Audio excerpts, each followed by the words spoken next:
CanMar Morning Talk Show, a fresh take on what's happening in the global cannabis and psychedelic space.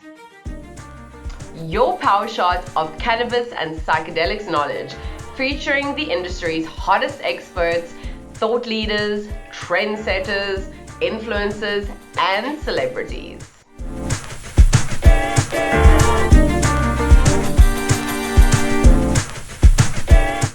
I'm your host, Melissa. Join me and our esteemed guest as we reflect on the current and future climate of the global cannabis and psychedelics industry.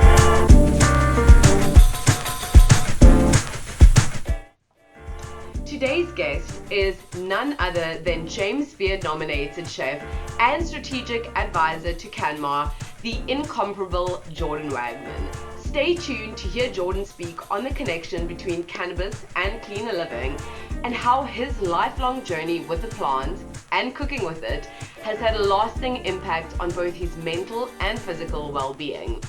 Stick around, guys. It's guaranteed to be a good one. So, Mr. Jordan Wagman, welcome to the CanMar Morning Talk Show. Thank you so much for being here. We're very excited to have you on the show today. So why don't we start off with you just telling everyone a little bit more about your story, how you got into the space, how you started cooking with cannabis, just a little bit of your backstory for those who might not be familiar.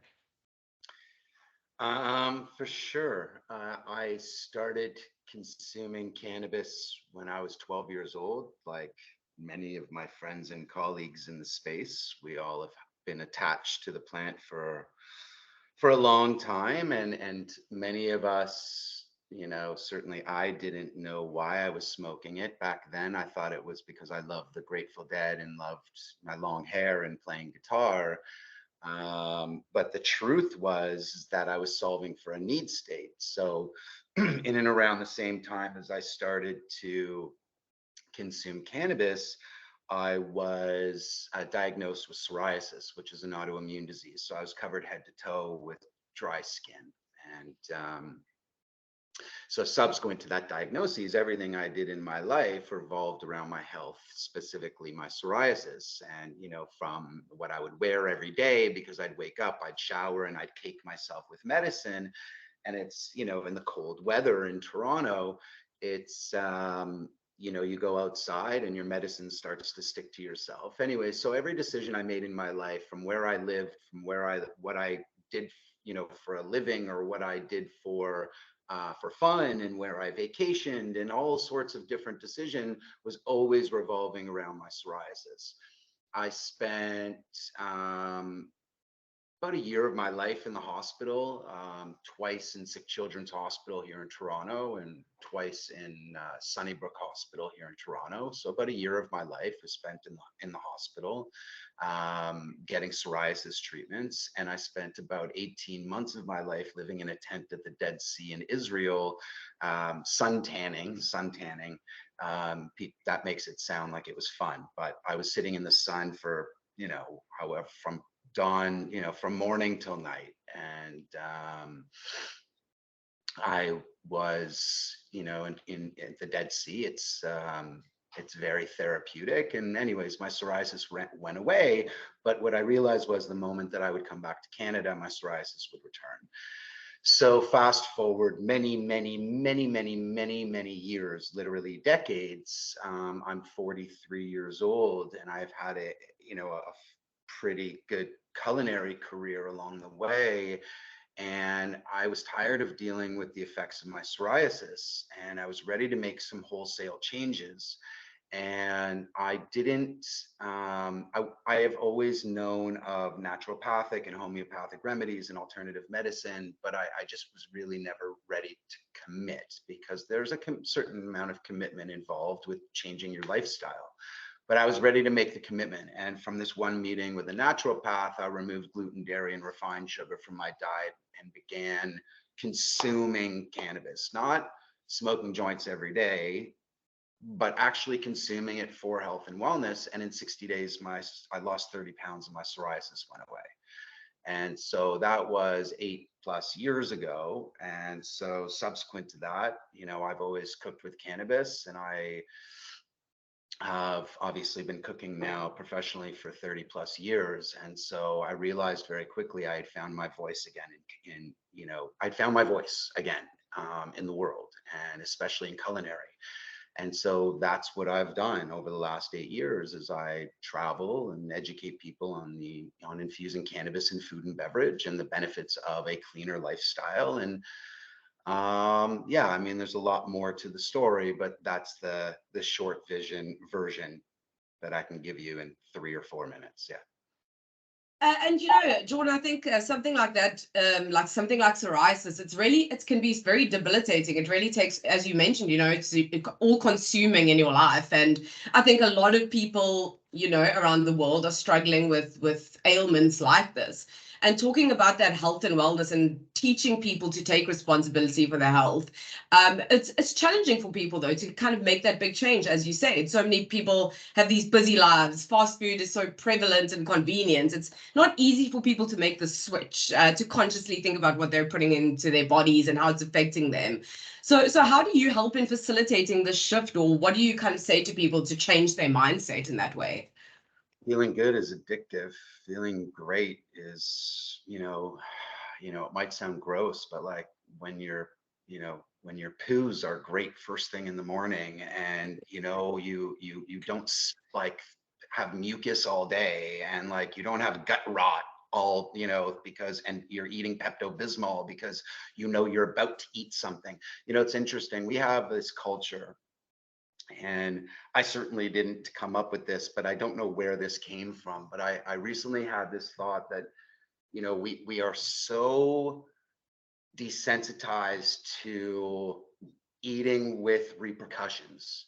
And hey, I know I'm going to have that Big Mac from McDonald's, but I'll be on the toilet in 20 minutes. This is the first show I've ever talked about being on the toilet twice. Just but you eat that Big Mac or the Egg McMuffin, and you're going to be on the toilet, or that food stuff that makes that doesn't make you feel good. Clamato juice is another one. Clamato juice is in Canada. I don't know where it is elsewhere, but it's a tomato and clam juice mixture. But there's so much dreck in it, as my mom would call it, that for years, and I loved it. But it made me feel sick. It gave me a stomach ache every single time I drank it. And so it was like, why am I doing this to myself, right? I haven't had wine, maybe a sip of wine. Like I know I had sake the other night, and, but I don't drink wine anymore. It's literally been since the James Beard House in 2002 in New York. Like I don't drink wine anymore. So it doesn't make me feel good. So when I tell people the story, and I am case in point at 51 years old in the best shape I've ever been in, and I feel better than I've ever felt. And so when you talk about health in those terms, that you don't have to give up all the food stuff and the drinks that you love. You just might have to alter the ingredients you're using to create them.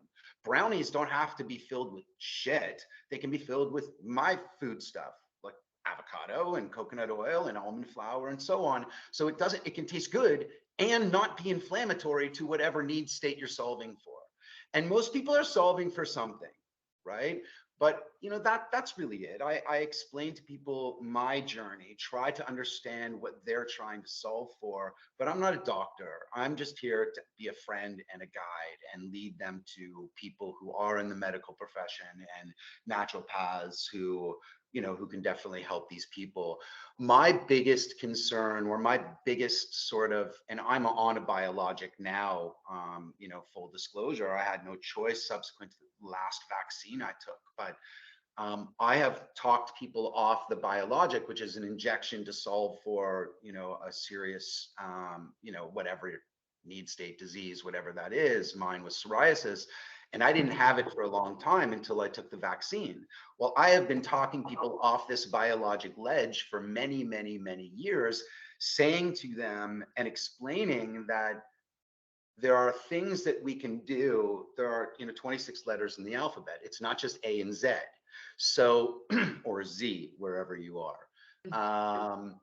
There are 24 other letters in the alphabet. So from diagnoses to going on a serious drug to solve for something that might be the lesser of two evils, there are lots of steps that can be taken. Changing your diet is one. And then I explain to people that there's cannabis, there's diet, and there's healthy lifestyle, including exercise. You can't do one and be successful. You can't literally even necessarily do two and be totally successful. You really need to integrate and make wholesale changes. But wholesale changes don't have to be how I did it immediately. I'm a chef. I can go home and recreate my food very quickly. But for people, it's about making incremental changes, right? So you make one change over time, you include another change, you add another change, and then over time, 1 + 1 + 1 + 1 equals, these wholesale macro changes in your life. Absolutely, it becomes a holistic picture. I think that it's a process, right? You can't expect to just change things overnight. And I think that's where people kind of give up a lot. That, maybe they fall off the wagon and eat a cheeseburger and then, now it's screwed. So I might as well eat another cheeseburger. But and then also on the other side of the spectrum, people maybe are restricting themselves too much, and not kind of, yeah. That's exactly right. That is the balance that people are talking about. Right. So that's the balance you strike, where there's nothing to say you can't eat a Big Mac. There's no reason that you can't have your favorite hamburger or cheese or milkshake or whatever that is. Haagen-Dazs ice cream for me. Now, I know that if I eat Haagen-Dazs ice cream, it will give me a stomachache, but sometimes I'm prepared for, the amazing coffee flavor that I get from Haagen-Dazs. But the point here is that life is about balance. So if I have a craving for Haagen-Dazs, I'm going to eat it. Why? Because I won't have it again for months and months and months and months and months. It's just, you have to be okay giving into your cravings. I think that it would drive us crazy if we didn't. But then I think what happens is, very quickly, when you've made these changes and you reintroduce some of these pleasures, some of these guilty pleasures, you realize very quickly how much you don't need them, because that eating with repercussions is just not even worth it. And you learn that when you change your diet. Refined sugar is the devil, right? Refined sugar is the absolute devil. Most of us are addicted to it. I know I was. And when I cut it out, 30 pounds melted off my body. I worked out every day. My ex-wife, we'd work out all the time. And so I only have one ex-wife. It's my wife, who's now my soon to be ex-wife, but love her. And so, we would work out all the time. And anyways, it's just, life is about balance and living a healthy lifestyle 80% of the time. Absolutely. I couldn't agree more. And that's something my dad always said, when we were growing up, everything in moderation. So we would get a day of the week or a day of the month where we would be able to eat kind of junk food or whatever, but the rest of the time we ate healthy. And I think that's the key to it. And as you said, you feel like crap. I mean, I drink a milkshake and my stomach is like, nope. So yeah, I totally agree with that. It's all about that balance. And just from what I've been seeing online and hearing people speak about this kind of interest in cannabis and food, or cooking with cannabis, it really seems to be gaining traction. And I think we've also started to see a shift away from the proverbial pot brownies of the past, where there was a lot of sugar involved, and now towards more of what you're advocating for, a healthy alternative. Do you agree? No. What are your thoughts? No, I don't agree. No, we're not moving away from it. I wish we were. No, we're not yet. And we're never going. We should be. Well, no, I'm not even sure that that's the verbiage that I would use. Like,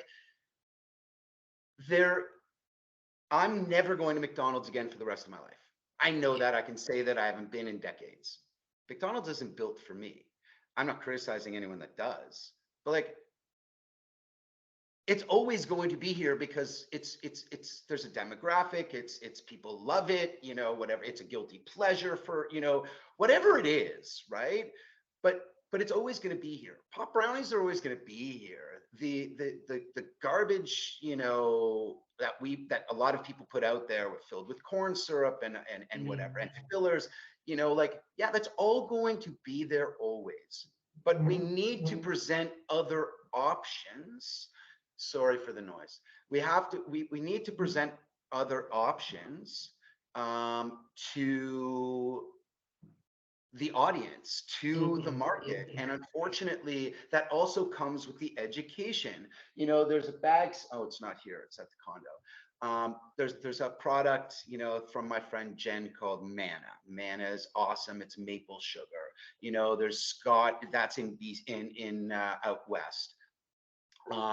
In Canada, Scott Jennings has Pantry in LA. You know, there's Sense and Purpose, which is a beverage here in Canada. There's Senorita, created by Charles Beeler, and both those beverages use agave as the sweetener. Like, there are some brands out there doing well. I wish what you were saying is true.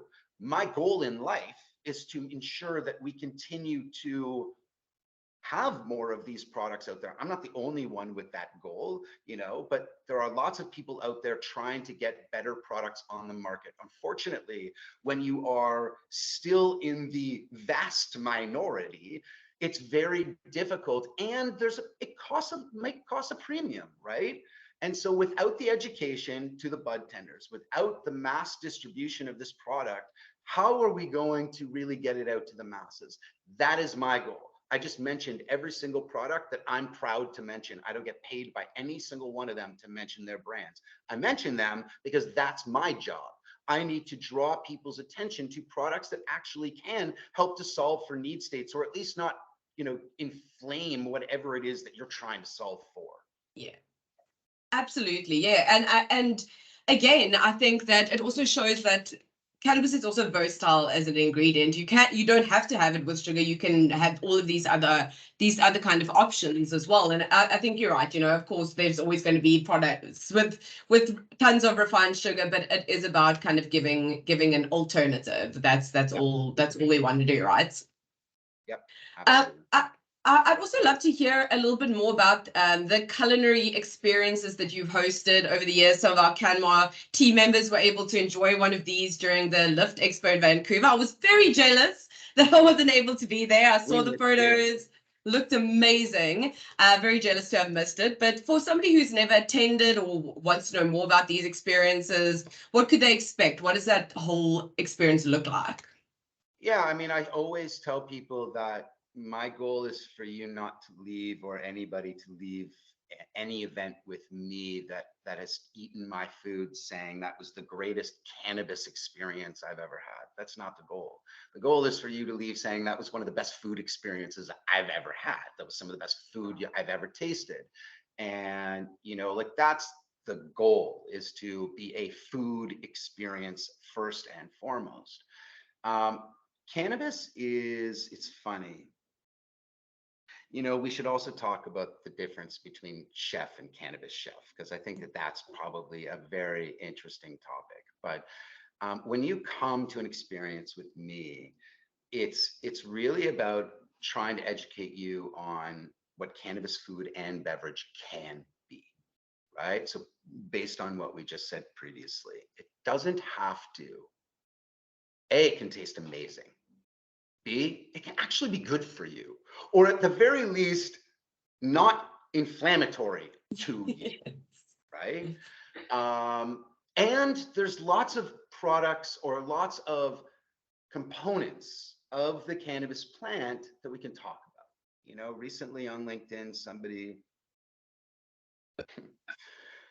was talking about the merits of cannabis food and beverage, which I took exceptional offense to, and his ignorance was just, you know, bleeding in every single comment that he made. But bottom line is that cannabis food and beverage is about giving people who don't smoke joints or who won't vape options. Cannabis is about not only about THC. Oftentimes when we talk about pot brownies, no one's thinking about CBD or CBG or terpenes in the pot brownies. They're thinking about high THC in a pot brownie, right? Yeah. You say space cake, you're going to space when you eat that cake. That's not my experience. So my experience is about educating you on as many parts of the cannabis plant that I can, whether it's boiling a tea from the root, or it's, you know, or it's terpenes, or it's THC, THCA, CBD, CBDA, CBG. Not rarely do I put CBN in my stuff. But the point is that it's not just about getting you high. This is about educating you and showing you what we all call the entourage effect. So when you combine these sort of components of the plant and you're creating this harmony, right, of these different parts of the plant, it creates this euphoric sort of feeling that is not high. I mean, sure, maybe, but it's not a one-dimensional high. Yeah. It's about the whole plant coming together to surround you and give you a big hug. And that's what my experiences are. I've never actually said that live before, but my experiences are just big hugs. People feel I really love good that. for days and days and days to come. And if you're watching this, and you've had one of my experiences, I hope you're just nodding your head saying, yeah, chef, I loved my experience. And yeah, I felt great. And I know, and I know that to be true because I receive those messages all the time. Forget about how good the food was, and thank you for those compliments, but just how good someone feels subsequent to my experience. I absolutely love that. And who doesn't love a big hug, right? And I think that it again goes back to that holistic kind of experience and the multi dimensions of it. So I really like that. I'd like to just jump back to first of all, what you spoke about, this guy speaking about on LinkedIn. And I think that's a big problem with misinformation online and people who seem like they know what they're talking about, not actually knowing what they're talking about. But you know what, Melissa, it's okay not to know. And I'm the first person to put up my hand and say, hey, I don't know this, but can you teach me? I'm happy to shut up and listen. And that's the issue that I have. It's, you can post on LinkedIn, post whatever you want, but if you don't know, don't say it. Like, you're putting yourself out there in a professional environment. Like, literally, it's not Instagram, and I wouldn't put anything like that out there anywhere. But it's not Instagram. That is a professional platform where we are making not only friendships, but professional connections. And we monetize. A lot of people monetize from LinkedIn. I certainly do, and so this is, ignorance is okay. If you're trying to learn to become educated. If your ignorance is based on closed ears doing this all the time and you're not listening to others' perspectives, then it's really just dangerous. And that's how I ended my response to it. It's dangerous. Like, it is. It's dangerous. Misinformation is dangerous because we can lose people. All I do every day is talk about cannabis, food, and beverage. That's my freaking life. And you're telling me that my father with a brain tumor should go smoke a vape? Or use a vape or smoke a joint? Well, that's just not going to happen. And who isn't? That entire freaking demographic is not going to twist up joints and go outside and share them and pass them around to solve for a need state. They're going to drink some tea. They're going to have a chocolate. They might eat, a tomato soup or a healthy cracker but they're not going to smoke a joint. This guy was way off. I mean, I can't even imagine my 73-year-old dad lighting up a blunt. It's just unfathomable. And just to jump back to another point that you said, the difference between a chef and a cannabis chef. Please elaborate. So I wrote a long article about it. My new book's coming out. I'm not including the article, but listen. I'm going in July. I'm really proud. It reminds me, I need to fill out the form, but I'm going in July to New Orleans to cook at the American Culinary Federation to do a cannabis and culinary demo for their general meeting. And it's a huge honor for me. It's a huge honor, period. Like it's a huge honor. But what does it mean to me? It means that it's being noticed, right? It's being noticed. What we are doing, the global we, Romain Avril, Chris Benito, I'll mention, even like Travis Peterson, and we different ways of doing it, right? Like I respect the differences, right? I respect the differences, and like I mean, God, like there's just so many people who are doing it well, but these are But I've been doing this for 30 years. I earned $7.50 an hour for the first many years I was in this business. Like I worked 80 hours plus a week and got paid for 40. And that was an investment in my career. Someone that just wakes up one day and decides I'm going to cook with cannabis should say, I cook with cannabis, not I am a cannabis chef. Because just because you infuse cannabis into food and beverage doesn't make you a chef. It makes you someone who infuses cannabis into food and beverage. There's nothing wrong with that. It's the same thing in what I'm going to talk about at culinary school very quickly. But like, why do we have this sense of entitlement? Like, why do cooks leaving culinary school? Why do cooks leaving culinary school immediately call themselves a chef and expect $100,000 out of school? Again, I earned $7.50 an hour for the first couple of years I was in this business.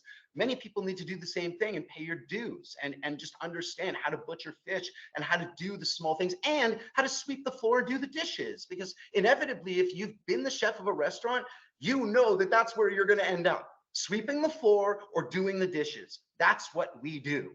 Right? Yeah, we can conceptualize it, but inevitably that's what we do. If you've never cooked for people professionally, if you've never, I won't say run a restaurant, you don't need to have that experience to call yourself a chef. But if you are being paid to cook for people coming over and you are serving them, okay, you can call yourself a chef. But there are different levels of that, different levels. And again, the words cannabis chef, I don't even understand them. There's nothing wrong with saying I infuse cannabis into food. There's nothing wrong with that. Or I cook with cannabis. There's nothing wrong with that. It's not a bad word to call yourself a cook. But to call yourself a chef when there are people out there earning Michelin stars and James Beard and opening up incredible places. And all somebody has to do is look at Romain Avril. Like, you're gonna put yourself in. I have a tough time, and he's my man. Like, he's my boy. And he's like 15 years my younger. And when I look at his skill set, I'm like, I'm not even sure I'm in the same stratosphere as you. So if you're a quote unquote cannabis chef, look around. Do you really want to carry that title? So there's a big difference between someone who's a cannabis chef and someone who's a chef. And the distinction that I make is a cannabis chef could have been in medicine last week, an accountant last week, or picking up garbage last week, and today they're cooking with cannabis. A chef is someone that's paid their dues. A chef is someone that actually gets paid to cook and put food in front of people and do it time and time and time again consistently. That's a chef. Absolutely, and it's a bit of a slap in the face, really, and it's the entitlement. I think it's uneducated. It's not. I don't take it personally. It's uneducated. And again, I will also say there's a lot more to being a chef than just what I've mentioned. It's also being a pretty decent business person. You need a pretty decent business acumen to run a kitchen, something I didn't possess at 30 years old, and I had to leave to gain. But there's a lot more to being a chef than just cooking great food, but it's also doing it consistently, time and time and time again. Mm-hmm. And of course, as a professional chef yourself, you know what you're doing in the kitchen, but what about the rest of us who aren't as well versed in the culinary arts?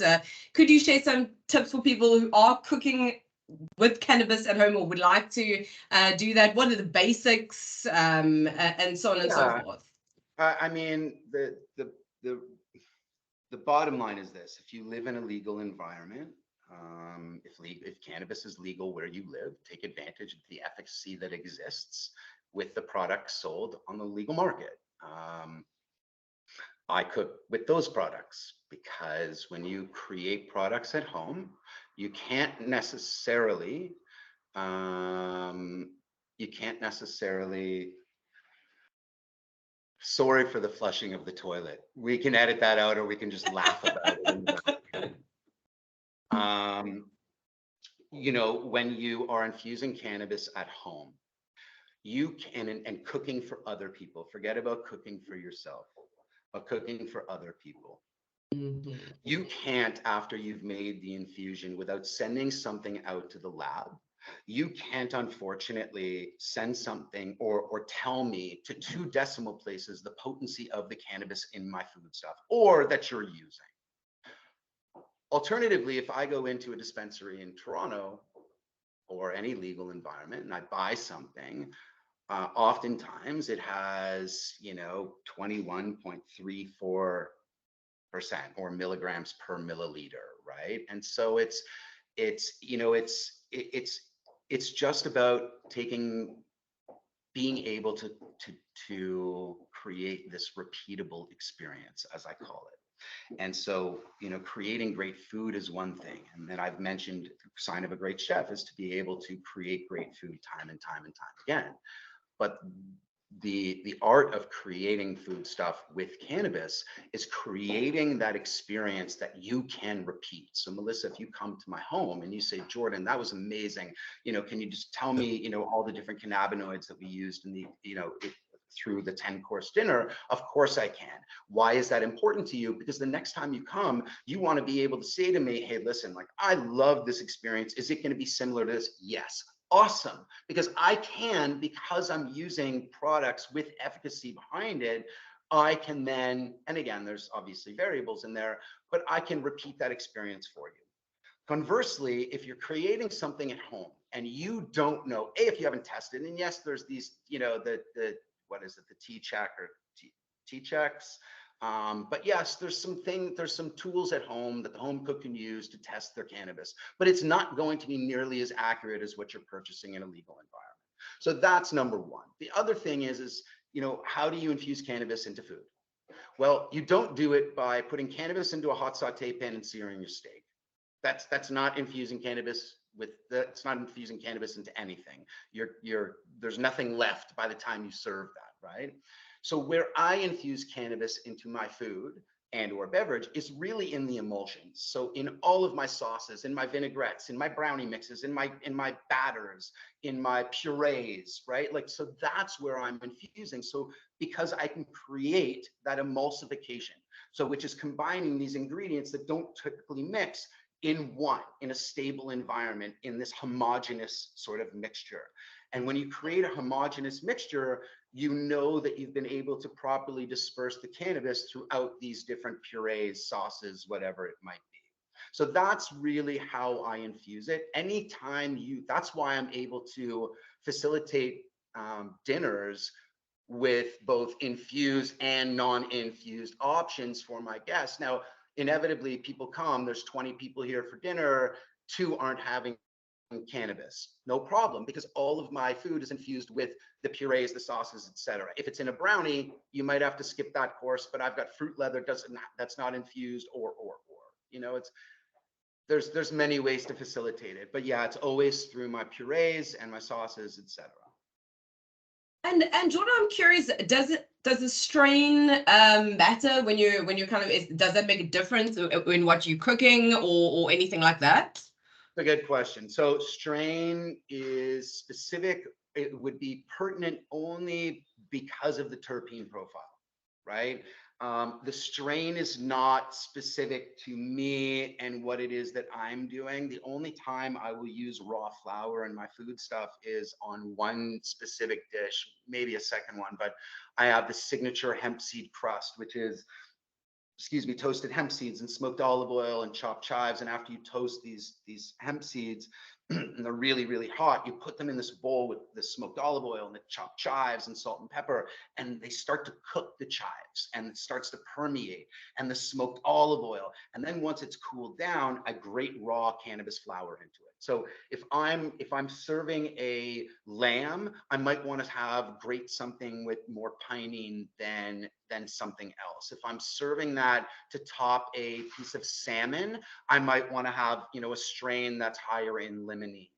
For me, and I think this is really pertinent that, it's mentioned, and I don't even play a doctor on TV, but I don't, that's not my lane.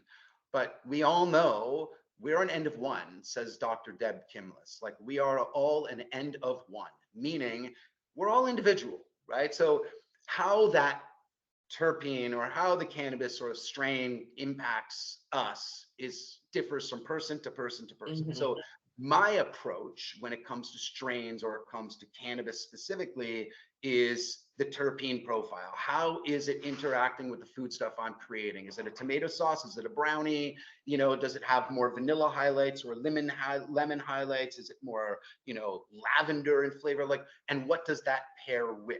That's how I create. And my food is very terpene heavy. I love terpenes, which, for the average consumer, think about, they're the aromatic compounds that are extracted from botanicals, right? From cannabis. But they are specifically, it's think about doTERRA and Sage, the essential oil companies, right? They're just beautiful essential oils, different, amazing aromatics that can complement not only different food stuff, but create this euphoria inside of each of us if we react to it. Limonene, peppermint, I react heavily to very high, flavors or aromas that are very citrusy. That's how my body reacts very well to those. And I think that's a really good point, Jordan. That it's not a universal experience. We all react differently to different strains or terpene profiles. So I think that it's all about kind of figuring out what works best for you, right? And another question regarding the food that you eat and the ingredients, does it matter kind of, are there any foods that can counteract the high, or something that perhaps allows you to get more high if you want to? Is there anything like that, any ingredients? You mean ingredients that I use to both eat? No. So I will use cannabis to create that experience, that wave, Mm-hmm.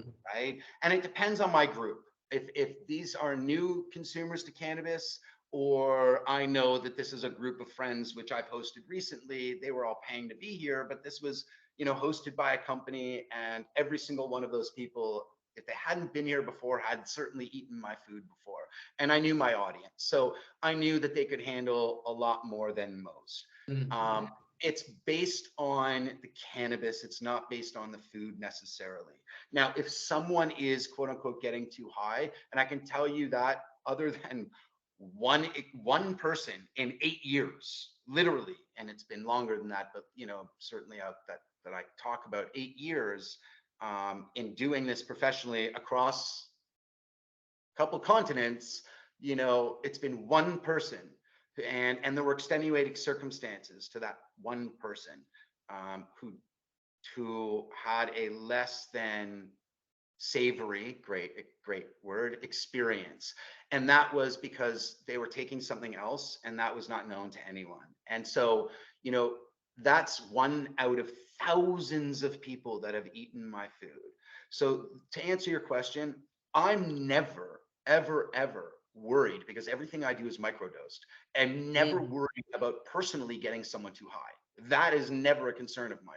If you're coming for a 4 or 5 hour experience, you're going to have maybe 10, 15 milligrams of THC, maybe 15, that's high over those 4 or 5 hours. But you're going to have another potentially 100 milligrams of different other minor cannabinoids and other THCA, CBDA, different cannabinoids, and terpenes.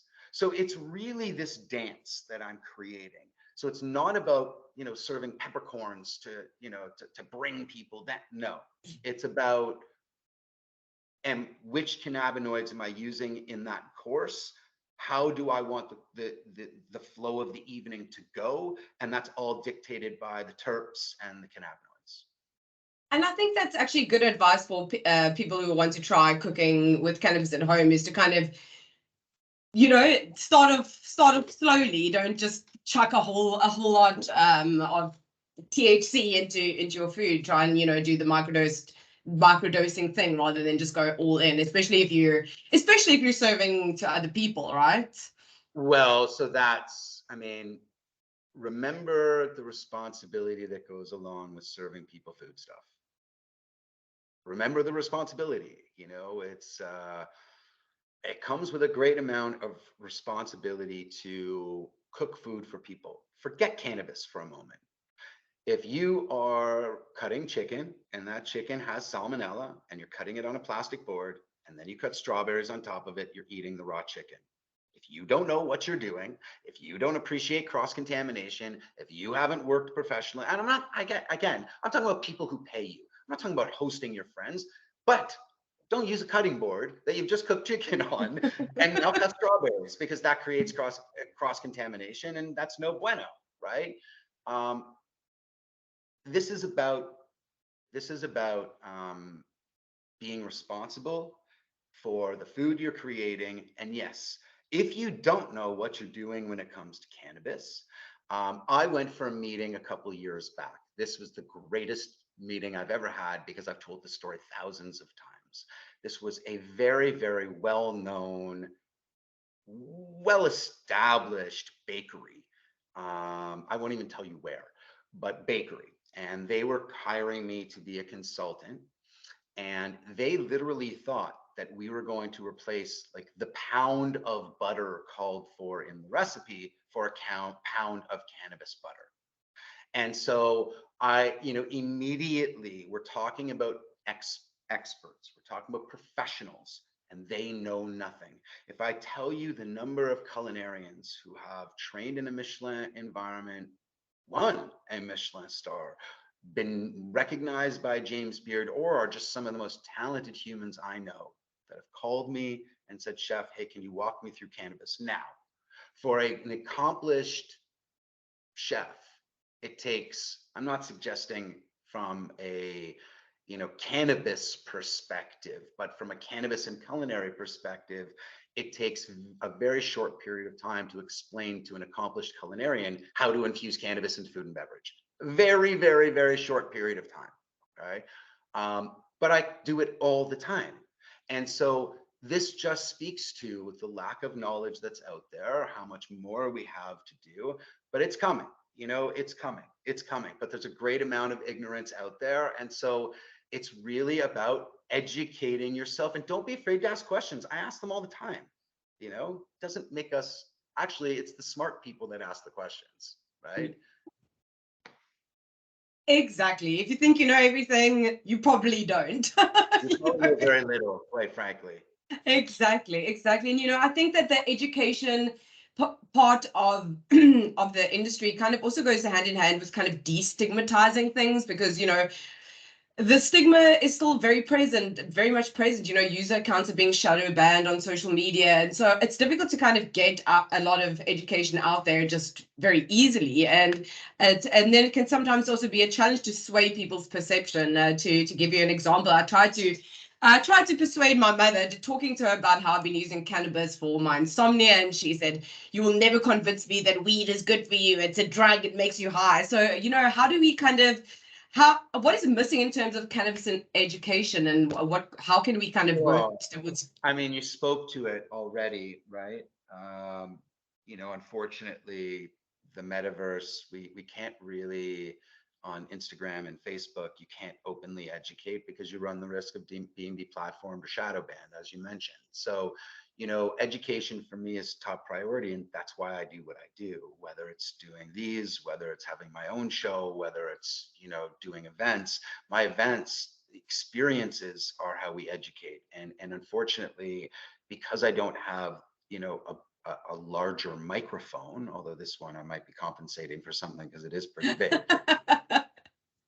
But But because I don't have that big microphone and I don't have that big platform, and I mean big platform, you have to do it. I have to do it on small scale. I do it with my events. And so whether it's 100 people or 10 people, when they've left there, they're saying, oh, that is not like the gummy I've eaten before. And why aren't these fruit roll-ups on the market? And when can I buy tomato sauce? And where can I buy this vinaigrette? Like, there's so many different thoughts that go into it. And when I feed people who are actually in charge of making those decisions, that's when the real change can take place, where I'm challenging them on the way that they're creating their product. And I'm not suggesting that I want to impact their bottom line. I am suggesting that, there are ways to create cannabis food and beverage en masse. And I challenge the process. The process, as I've seen it, sort of unfold in much of the universe, is that there's a food scientist who creates this cannabis food and beverage, and then it's scaled, and then it's, and created. Well, where's the chef or the mixologist in that equation? Why aren't they the first out of the box? If you're running a relay race, shouldn't they be the first runner? Shouldn't they be the one holding the baton first and create that food and or beverage and say, okay, I've done my job. Now I'm going to pass it off to somebody who can work on the emulsification and, whether it's the carbonation level or, so whatever it is. And so now you have someone who uses their palate for a living, not someone who necessarily just creates in a beaker or in a lab. And I'm not diminishing. Everyone knows that. I have a lot of friends who are food scientists, and their craft is needed, welcomed, and incredibly sought after, especially the good ones. But there's a process, and I think we miss part of that process. So that's something I'm really advocating for, is changing how we actually create this food and beverage and where the ideas are coming from. I absolutely. I think you absolutely hit the nail on the head there with that. It makes so much sense. No, change takes time. Change Yeah, takes time, yeah. and it's we're so in our infancy stages. I anyone who will listen, I explain, if you're in the space, if you're in North America and you're in the space, if you're somewhere in another country, I can't really think of right. Maybe Holland, but if you've done something, Holland for sure, but if you've done something that others haven't, right, and done it well, you're a thought leader.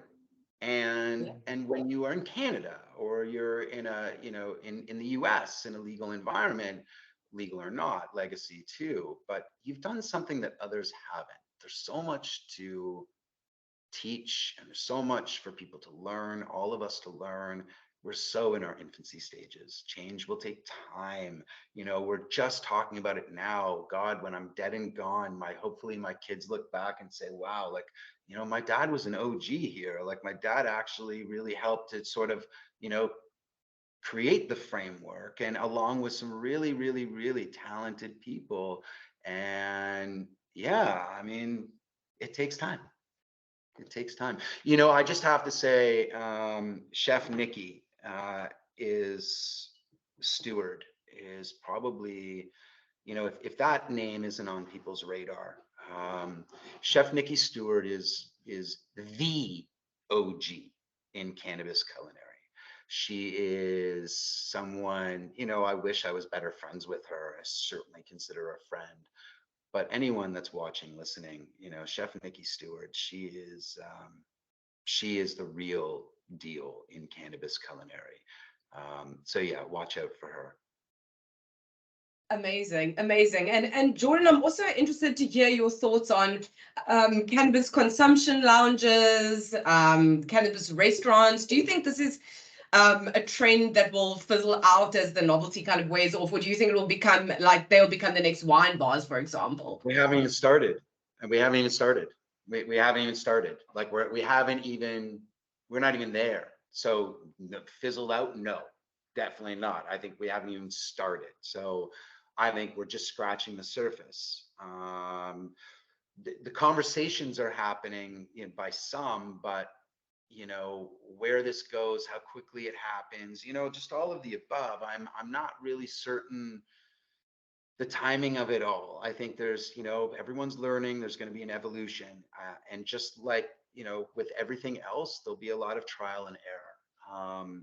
It's coming, you know, it's coming. The fact that the American Culinary Federation is knocking on my door to come to New Orleans and do a culinary cannabis demo, like, you know, think about that. You know, that think about the crossover from cannabis to mainstream.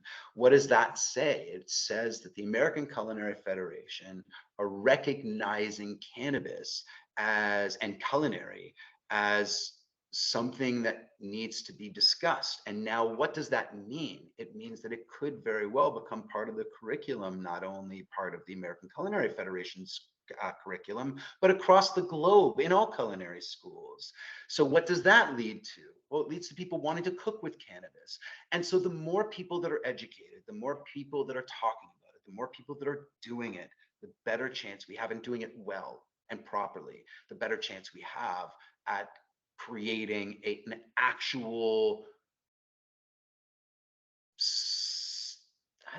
you know, I was going to say subculture is the wrong, you know, it's the wrong because it's not. I don't want it to be subculture, but extension of our current restaurant food and beverage offering, right? An extension of with, you know, with different concepts surrounding it. Is it an infusion bar? Hey, I just bought this at the cannabis store next door, which is probably affiliated with you. Can I hand it to you? Can you now put droppers into my smoothie in the morning?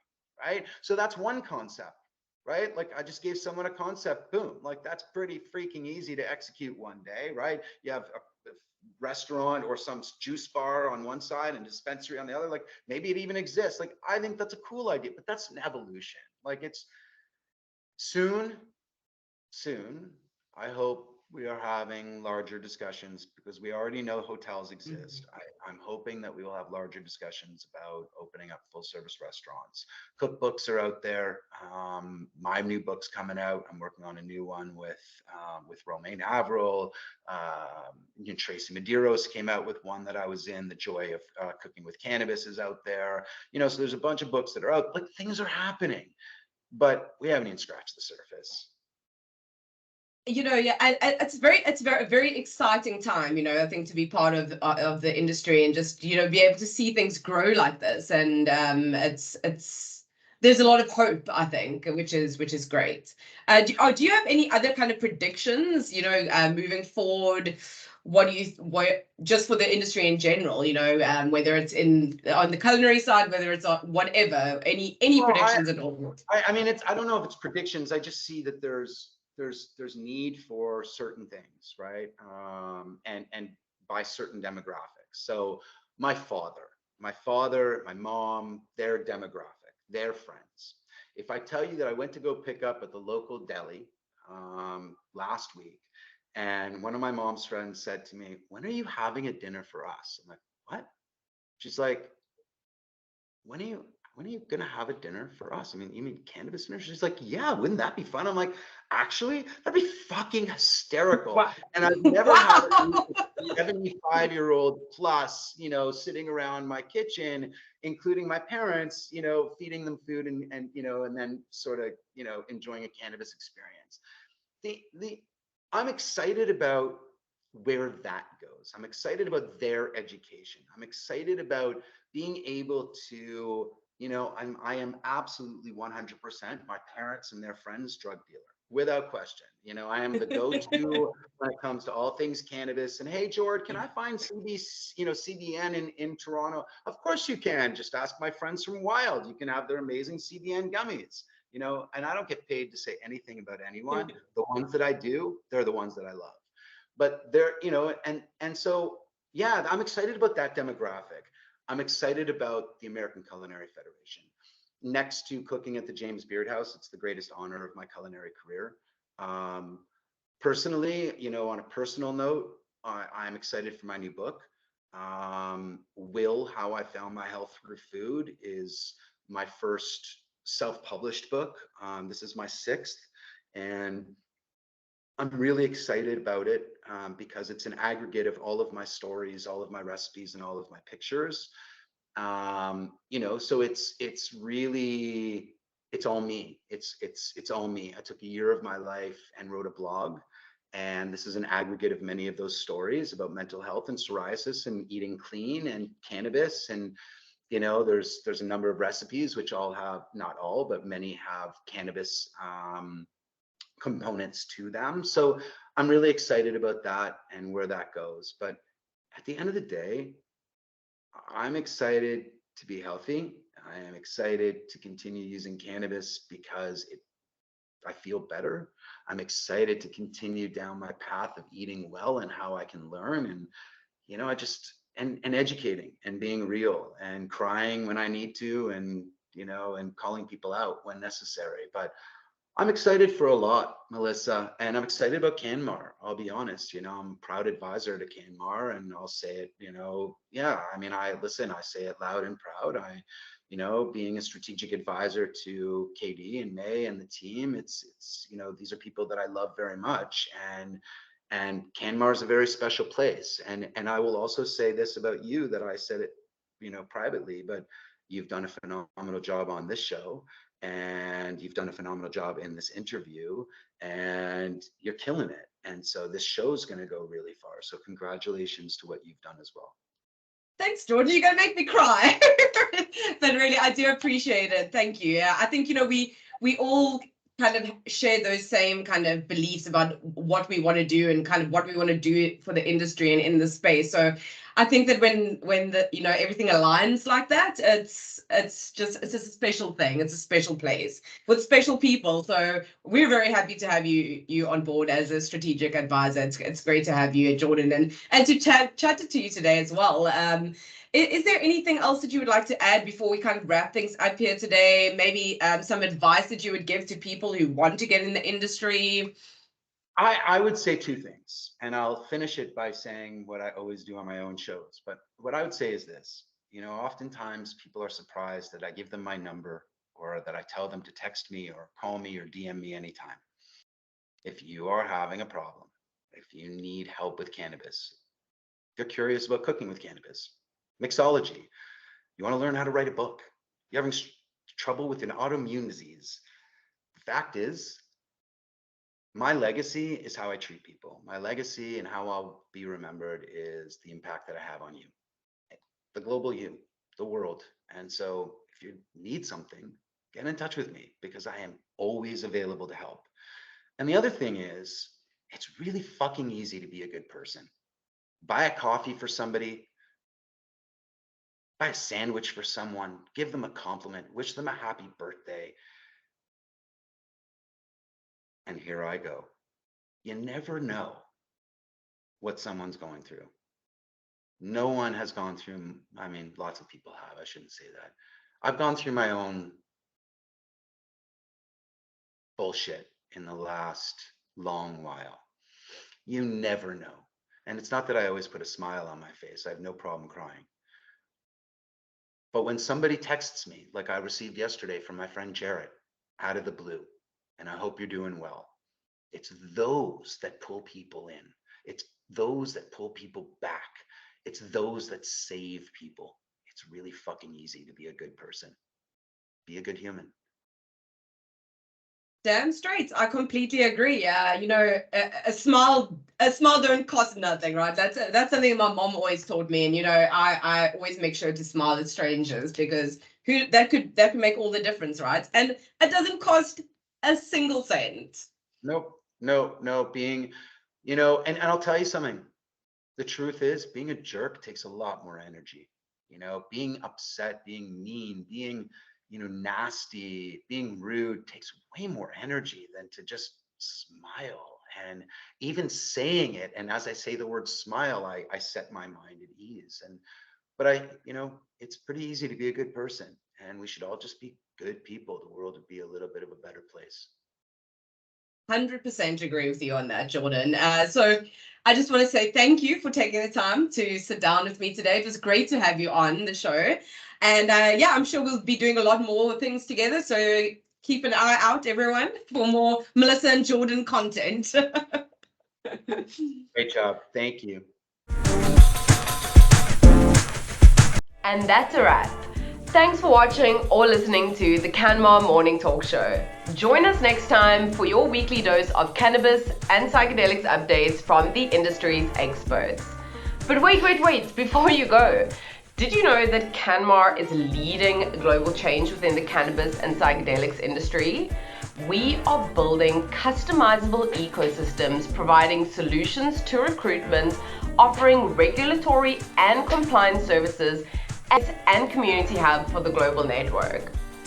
Some might say we are the future.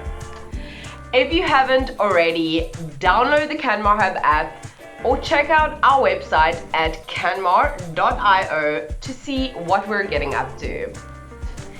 And if you haven't subscribed yet, please hit that subscribe button below to hear more juicy insights from the movers and shakers of the cannabis and psychedelics industry.